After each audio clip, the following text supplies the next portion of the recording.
Price Lord. எல்லாருக்கும் சோத்திரம். பிரியமானவர்களே, இந்த ஜீசஸ் சைட்டு காலேட்டி வழியாக பார்க்குற என் சகோதர சகோதரிகளுக்காக கர்த்தரை சோத்திருக்கிறேன்.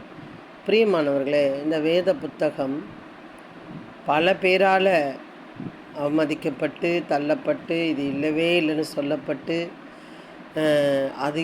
இந்த வேத புத்தகம் எழுதுனாலே அநேக பேர் கொல்லப்பட்டு அவர்களை கட்டி அவர்களை எரிக்கப்பட்டு அந்த வெளிச்சத்திலே சிரித்தவர்கள் உண்டு. பிரியமானவர்களே, இந்த வார்த்தை இன்னும் சாகவில்லை.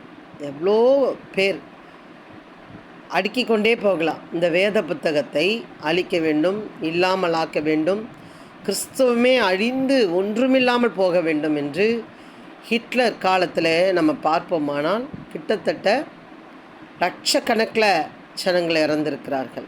ஆனால் இன்னும் அழிக்கப்படவில்லை. அது குறித்து தான் இந்த நாளிலே பார்க்க போகிறோம். கட்டளையே விளக்கு, வேதமே வெளிச்சம், போதக சாட்சியே ஜீவ வழி. கட்டளையின்படி நம்ம இருந்தோம்னா அது நமக்கு எப்படி இருக்கா? விளக்கா ஒரு விளக்கா இருக்குமா, அணையாத விளக்கா இருக்குமா. வேதமே வெளிச்சம். வேதத்தை படிப்போமானால் இந்த உலக வெளிச்சம் கண்டிப்பாக நாம் இருக்கும் வரை காணலாம், அது இருக்கும் வரை மற்ற நம்ம பார்க்கலாம். வேதமே வெளிச்சம். இந்த வேதம் படிக்க படிக்க படிக்க நமக்குள்ளே இருக்கிற அநேக காரியங்கள் நீங்கி வெளிச்சத்தை வர ஆரம்பித்துவிடும். வெளிச்சம் வர ஆரம்பித்துவிடும். போதக சாட்சியோ ஜீவ வழி. போதகத்தை கேட்க வேண்டும். யார் சொன்னாலும் கேட்கணும். நல்லவங்க கெட்டவங்க, ஊழியக்காரன் ஊழியக்காரி, விசுவாசி, யார் சொன்னாலும் நம்ம என்ன பண்ணோம்? கேட்கணும். ஆனால் அந்த வழி எப்படி இருக்குது? போதக சாட்சியோ அது எப்படி இருக்குன்னு பார்க்குறதுக்கு நம்ம என்ன பண்ணணும்னா வேதத்தை படிக்கணும்.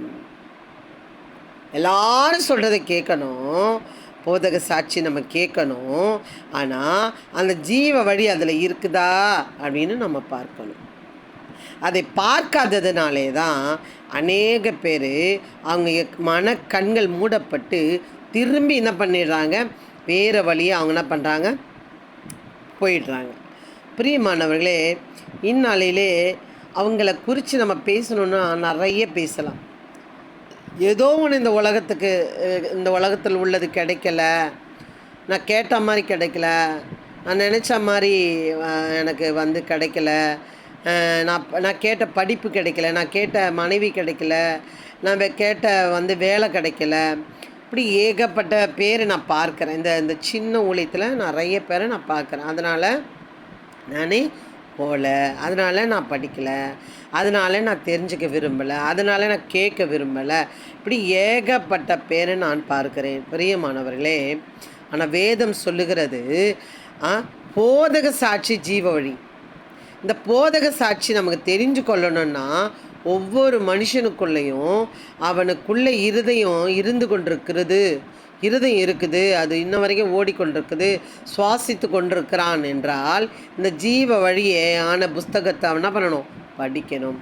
அப்போ தான் என்ன சொல்ல வராங்க அந்த போதகத்தில், அது சரியா தவறா என்று அறிந்துகிற அறிவு வரும்.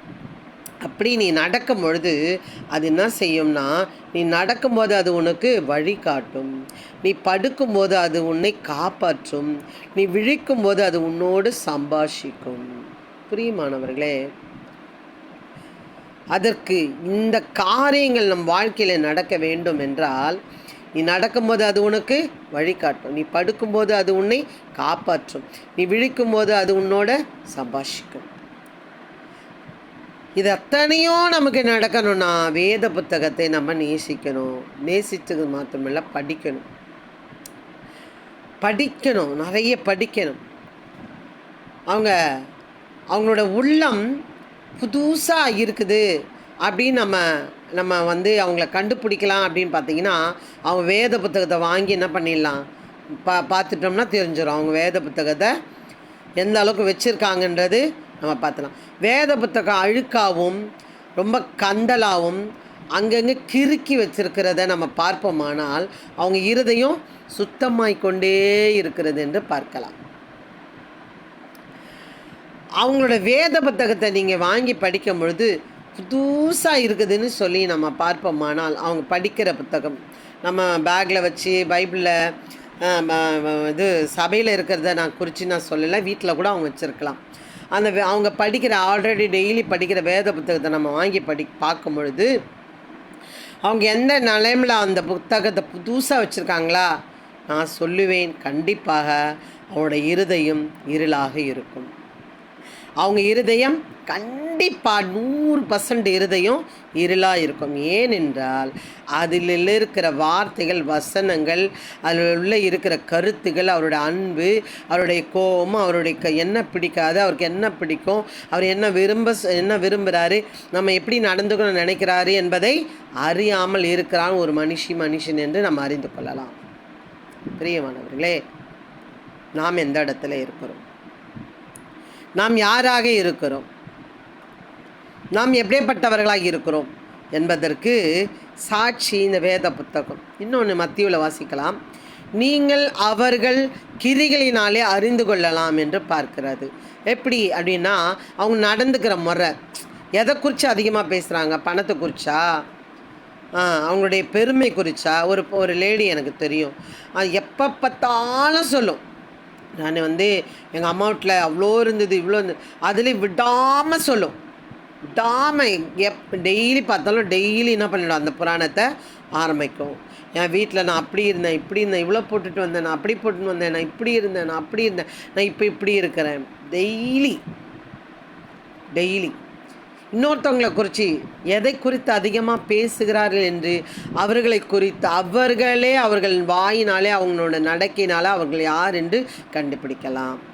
பிரியமானவர்களே, அப்படி கட்டளையின்படியும் வேதத்தின்படியும் போதக வார்த்தையின்படி நம்ம நடந்து இந்த ஆராய்ந்து நடக்கும்பொழுது, நீ நடக்கும்போது அது உனக்கு வழிகாட்டும், நீ படுக்கும்போது அது உன்னை காப்பாற்றும், நீ விழிக்கும்போது அது உன்னோடு சம்பாஷிக்கும். இது அறியாததுனால தான் பிரியமானவர்களை மெய்தேவனை அறியாமல் மறித்து கொண்டு இருக்கிறார்கள். பிரியமானவர்களே, இந்த வார்த்தையை நிறைய பேர் படிக்கணும் என்பதற்காக நீங்கள் நான் இதை அப்படியே வீடியோ எடுக்கிறேன்.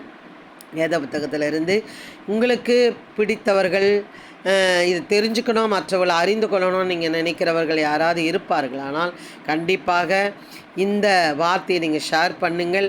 கண்டிப்பாக அவங்க வாழ்க்கைக்கு நீங்கள் விளக்காக இருப்பீங்க, வெளிச்சமாக இருப்பீங்க, ஒரு ஜீவ வழியை காட்டுகிற ஒரு ஒளியாக இருப்பீங்க. நீங்கள் அனுப்புங்கள், சப்ஸ்கிரைப் பண்ணுங்கள், ஷேர் பண்ணுங்கள், கமெண்ட் பண்ணுங்கள், ஜெபம் பண்ணுங்கள். கர்த்தர் கண்டிப்பாக உங்களை ஆசீர்வதிப்பார். ஆமென். God bless you. Amen. Hallelujah.